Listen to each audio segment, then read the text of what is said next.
One of today's best comic book creative teams is back with a brand new series as Andrea Sorrentino and Jeff Lemire are teaming up again for Primordial. I got an opportunity to read the first issue, so I thought I'd give you my thoughts and opinions on it. I won't go into any spoilers, so don't worry about that, just my general thoughts and an idea of what the book is about. And I'll start this by saying that Jeff Lemire and Andrea Sorrentino are two of my favorite creators out right now. I really love their work together, especially things like Old Man Logan, their run on Green Arrow, most recently their run with Gideon Falls. If you checked out my top 10 favorite Jeff Lemire series, you saw on there. So I'm going into this with pretty much as high as expectations as there can be because I love their work so far, and kind of with that, hoping this would be able to meet those expectations. So the question is, well, did it? In a way, it's nearly impossible, but I do think ultimately I walked away excited about this book. I do have my drawbacks, which I'll get to, but in general, I really think this book has a lot of promise and should hopefully rank up there with the other work they've done in the past. To start off, what I really liked about this book was how it brought us into this alternate universe, this different world and time, and it did it in a very economic way. It didn't go through a huge diatribe or a lot of exposition to explain what this world is. You kind of learn through osmosis in a way. Some quick titling on the page so you know what year it was, and then we got a few news clips to see that Nixon actually beat Kennedy for president. The space program has been scrapped, and the reason it has been scrapped is kind of where the premise of this book comes in. That seems to be the focal point. And our protagonist in this so far is this character of Dr. Donald Pembroke, who's a member of MIT, was hired by NASA to go through the remains of what's left of the space program to determine what can be kept and what should be scrapped. But in the process of doing that, he discovers something that realized that the reason why the space program was scrapped may actually not be true. A main reason for it was because of the animals they sent into space, with Russia and Laka and with the United States and different monkeys, that they went up there and they were all died horrific deaths, thinking that, well, we don't want to send up humans just to die, so let's move on with our lives. He discovers something due to his knowledge of the program that contradicts this notion that maybe those animals live longer than people have been told. And what exactly does that mean? He quickly then finds himself over his head as he maybe stumbled into a mystery that is much more deeper and darker than he realized. And going into this, if you're a fan of Gideon Falls, are you going to immediately like this series, knowing that this is the last thing they worked on? I'll start this by saying that it depends on why you like Gideon Falls. Gideon Falls was a book that was heavy, had a horror vibe right in a way, right? Like it took the haunted house idea with the Black Barn and it expanded upon it to an nth degree as further as you can. This doesn't necessarily have a horror vibe in any way. If anything, it's like X-Files directed by David Lynch in a way. There is a similar surrealness, especially with the way Andrea Sorrentino depicts the page, but there's no horror vibe here. So if you're going into wanting that, just know it's not there. And interesting with Andrea Sorrentino and Jeff Lemire is how, on the surface, their styles seem very different, right? Jeff Lemire, to me, is very minimalist with his approach often. He gets the most out of a little, just even looking at his art design, a few lines to depict a lot of emotion. Sorrentino, on the other hand, I feel like puts a lot on the page. He creates art utilizing panels themselves. He's one of the few artists where I feel like you can say without being hyperbolic that when you pick up a book that he's the artist on, there's a good chance you're going to see something that you've never seen before in a comic. With the limited abilities that digital art gives you when you can kind of play with panel designs, he's really taken that and done some new and creative things, which is especially important with this book.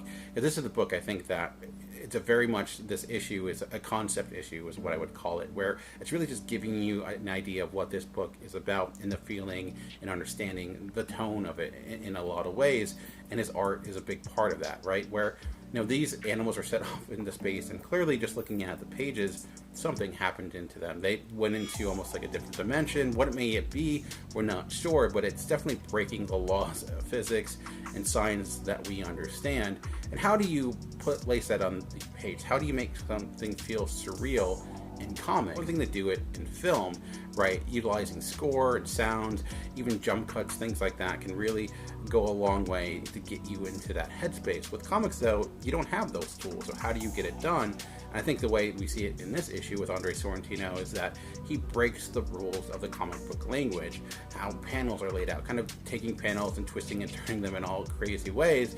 So just to kind of take the knowledge that you're bringing in as a reader, the way that you typically read a comic, and saying, well, let me turn that on its head in a bit to make you feel uncomfortable, but in a good way. And I think it's very successful at that. So as a first issue, I think it's very successful at providing you the premise and the concept. I think by the end of this, you have an idea of where this book is going, at least what the central mystery is. I think some of my drawbacks come from the fact that when I read a comic, the first thing I look for personally are characters. Who are the characters I can invest in? Who are the characters I can kind of follow along with this story? And as main protagonists go, Dr. Donald Pembroke is a clear archetype. He's that desk jockey type of character who is very smart, but not the type of person who's going to step into danger. Unfortunately, by accident, he's finding himself there. Now he's dealing with potential spies, uncovering governmental secrets, and now he's might be running for his life. Who knows, the world that he stepped into? Does he even realize what's going on? But at the same time, he's often the smartest person in the room, so most likely he'll be utilizing that knowledge to come out on top maybe by the end. I don't know.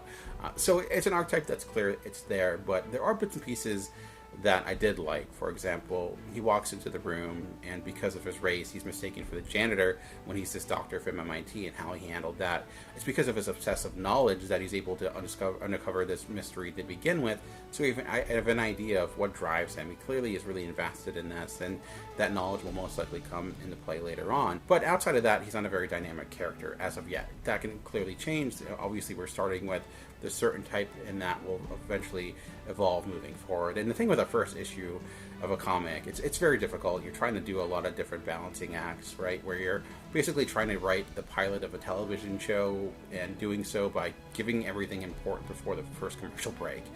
And that's your first issue. The other piece of character issue I had was I don't feel like this character, Dr. Donald Pembroke, was attached personally to the mystery as much as something like Gideon Falls. Like, I feel, again, it can be reductive just to compare it to something that came before, but to get what I'm saying is that, with Gideon Falls, you had the central mystery of the Black Barn. By the time we got into that mystery, though, I feel like you had an understanding of who the characters were and why that mystery would impact them personally in some way. Here, this is more a drop you off and go first issue, where like you're just trying to catch up with everything, kind of putting you in the headspace of Dr. Donald Pembroke, because he has no idea what's going on, and he's just trying to catch up, and we're doing the same. So it's effective at putting you in the headspace of the character. Again, even with the art, like I mentioned, getting you an idea of like, this is a world in which the rules don't apply. But again, that personal attachment makes it a little bit more difficult to invest in. However, that can quickly change, because there are bits and pieces in there that you can see them build upon. The fact that this doctor was chosen in the first place, the fact that he had so much obsession with this program, and why did he know as much as he did when he never worked with it before, and what is driving that, and where is that knowledge coming from? And that is certainly something that they can explore in further issues. You're not going to be able to do everything in the first issue. I think ultimately the question is, can you build enough intrigue moving forward and to get people excited for what comes next? And as I finish this first issue, the answer to that question is unquestionably yes. I think structurally it's sound. It does a great job of being able to not only make you understand this world in quick fashion, but understand what that means and what it could mean. Like, what could it mean if space is not what we thought it was? Like, what would happen if this happened into our world? And just making you wonder, like, why is it that Nixon won the election? It doesn't tell you why, but is there something more there? Is there something deeper there going on? There's a lot of cool questions to go into, some of which maybe they'll explore, some of which they won't. And again, at the end of the day, it's beautiful to look at. I find myself just looking at, especially when we got in glimpses into what happened to the animals, and just the way that the panels would break apart and come together. And there's just so much there that it's telling you without putting any words on a page.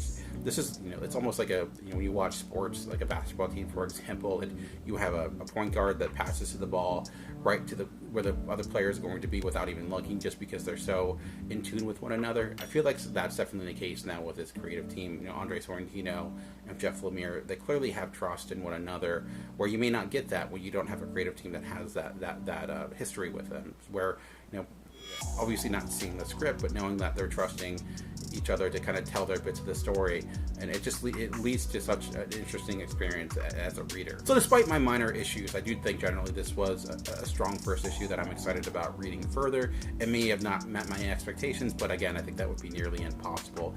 But I do think at the end of the day, when I look at a comic, and if is it effective or not effective, when I'm excited to talk about it, when I feel like there's a lot to dive into, and I probably could dive into more, but I don't want to spoil or anything moving forward.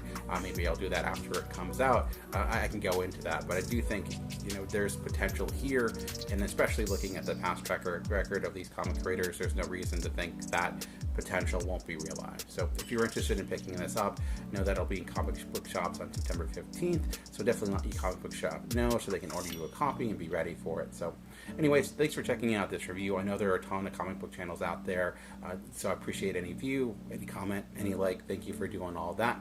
Just remember that comics are for everyone. The key is finding the right one. Until next time, keep reading.